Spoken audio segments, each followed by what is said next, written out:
cái đó vì nó mà tới từ say nè cái đó ấy đi về đấy mình đừng say đây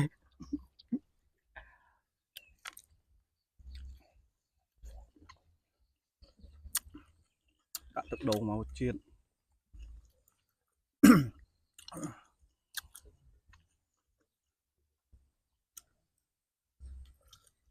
hay mấy tha lô vua ta bom tê mà lô vua là về lư miên cái xóm cố tên này vào đầu à lô vua ngay anh chạm cao đi tục lô vua mà độc dân mà bóng con chơi nghe đi ơi có mong cái du ơi ai wow khăm mũi mối mùi đó trời ơi đó phiền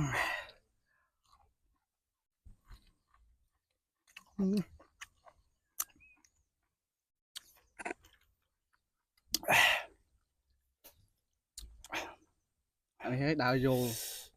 liền đào nó vô rồi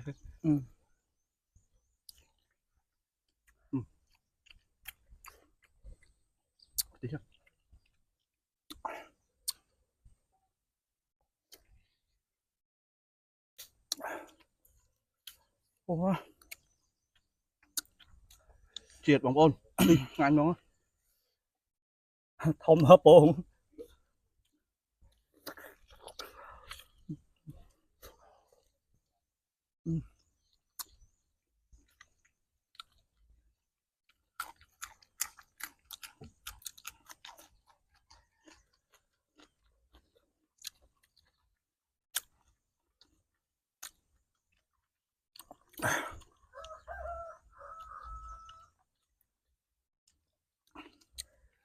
cái mùi đấy trong ngang này nó chốt bị say móng cho bỏ chẳng hộp thập buông cầu hoa ấy mi mê hộp đấy rap đồ việc bị cao vậy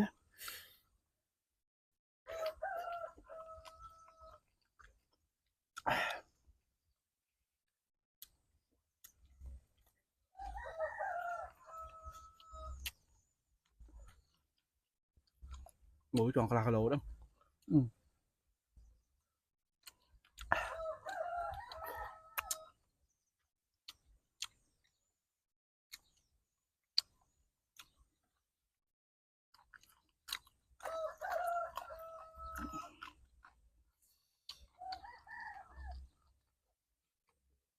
rồi đó cho là với liền mà mấy hộp chân